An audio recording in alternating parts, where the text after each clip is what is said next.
Garth, it's lovely to see you again today. Gaza is in our hearts at the moment. You've been there several times, haven't you? Yeah. Last impressions, or? Well, I used to go there more when I was the director of Amos Trust, and so there were different situations where I would go. For instance, the Al Ali Hospital that we made a link with really early on. So I was very distraught when that was bombed recently. But Amos still keeps links with Al Ali and with other organisations. But also in those days, I took groups into Gaza, and one time we were taking a group in, and CNN were going past, and they stopped and said, "Are tourists? I think they could call us. Are tourists going back to Gaza?" And so I said yes, and that was it. That was my interview with CNN, and I don't think so many were, but there were various times where people haven't been able to get in, and so we were coming back at a kind of poignant time. Feelings about what's happened since October, especially about Gaza?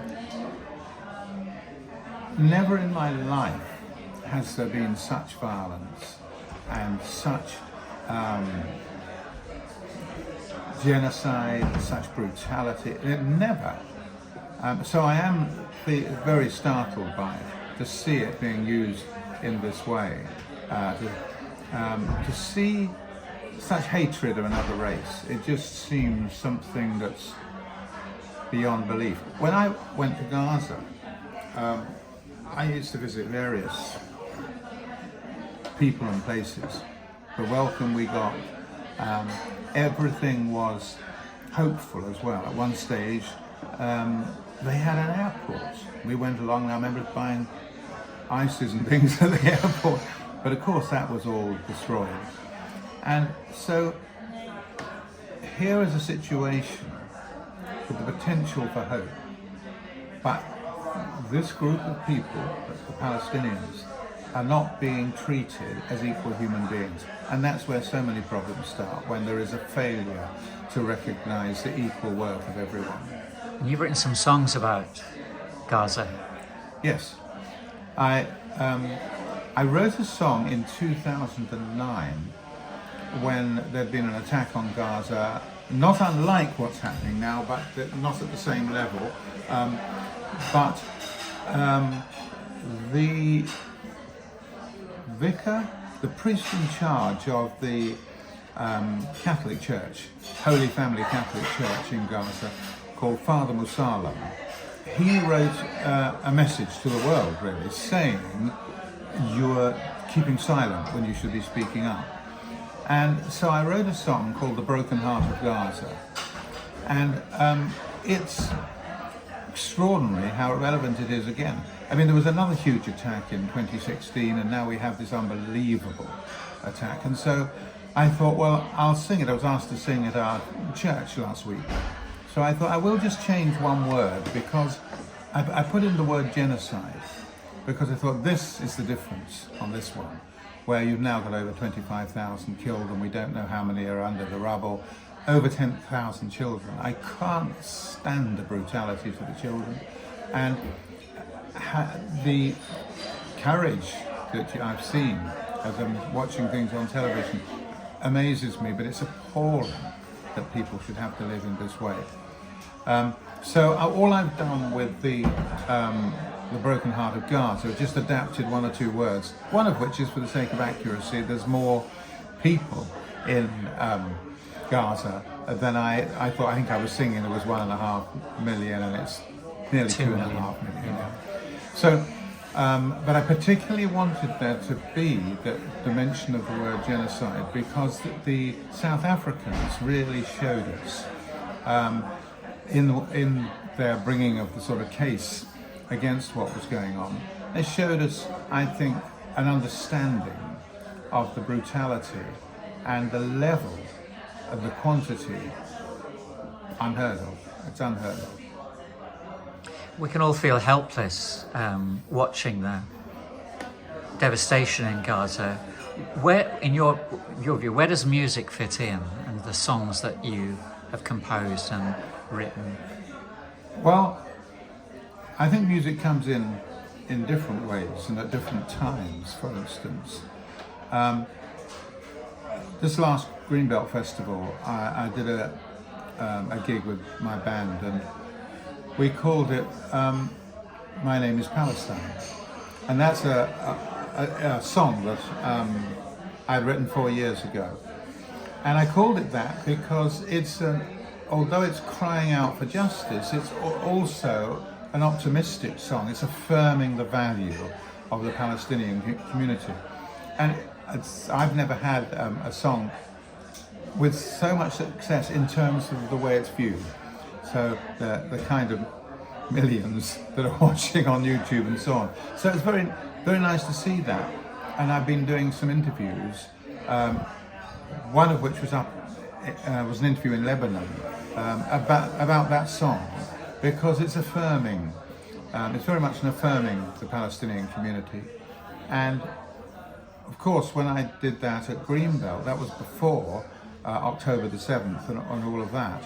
And I think this song is just to remind people it's a hopeful song, but I hope it's a strong lyric that affirms the value of each human being. And I'm speaking for myself, but I think the combination of your words, which are really powerful, they're sermons, they're manifestos, you combine that with music and they become memorable, because you can't get the tune out of your head, and the tune reminds you of the words, and you find you've remembered the words through the song. So in my view, they're a very powerful means of challenging injustice and telling people stories to motivate us to do something about what's gone wrong with our world. So back to the question about we feel helpless, what can we do? What would your advice be to people listening to this conversation? What can we do about Gaza? I think it's very valuable to join with organisations that are doing something about the situation, and that can range, can be quite a wide range. The Amos Trust is the organisation that I founded, and so I'm very pleased to see that it's still building the links and trying to raise money to support what's going on in Gaza. People like Medical Aid for Palestinians, I think at the moment, with the horrible bombing of all the hospitals, something like that needs to be supported. I think we can also get to know situations. Jewish people from the Jewish community are in organisations that tell the story from a very different perspective, and they're very helpful at creating links and again affirming the value of other people. So good to link up. And what about our politicians? What can we do with them? Perhaps get rid of them. I'm amazed at the ignorance of our politicians, because I think there are people who have been very wise politicians. Doesn't mean you agree with everything they do, but you see that they're doing things that are helpful. At the moment, we have a government that seems to be ignoring the fact they can't even say the word ceasefire. Who are these people? Can't say the word ceasefire. Why not? What are they frightened of? It is just shocking. Same is true in the States. And of course the demonstrations, we've just been over in the States. And I sang on Christmas Day at a demonstration there, which was just outside where we were staying.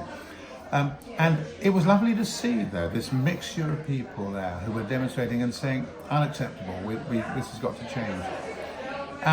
And so I think calling on politicians, I wouldn't want to be too political, obviously, but when you've got a government that's saying, no, not saying ceasefire or anything like that, then when you get the opposition saying the same thing, you think, come on, we need new parties, this is terrible. So I think it's time to actually ask for more from the politicians and saying, this level of cruelty, unbelievable, unprecedented. Get out of politics if you can't say genocide is genocide. No, there's a moment to walk away. And if folk want to listen to some of your songs or find out more about what you've written about Palestine, where do they go? Well, they could go to Garth Hewitt at The Garth Hewitt Foundation. Garth Hewitt Foundation. Thank you. And look up my songs, and also YouTube has quite a lot of songs. The whole set that I did at Greenbelt is on YouTube, and that was all more or less in the same direction. And then if they're not finding something, if they contact me, then we would happily put them in touch with the songs that are relevant. There are songs I've hardly learned yet that were on the latest album I did, Exodus Revolution. Exodus Revolution. Yes, and there's one on there called When Resurrection Came to Palestine, and it's kind of a prayer to see, could resurrection come to Palestine today? Again, written before the current situation, but extraordinarily relevant. And then there's one on Jerusalem as well, about the ethnic cleansing going on in Jerusalem. So I think there's other ones that I certainly want to feature. That's fantastic, Garth. Thank you so much for allowing me to interview about this. We'll check out the songs on YouTube and the Garth Hewitt Foundation. Thank you very much. Good to talk to you. Bye-bye. Bye.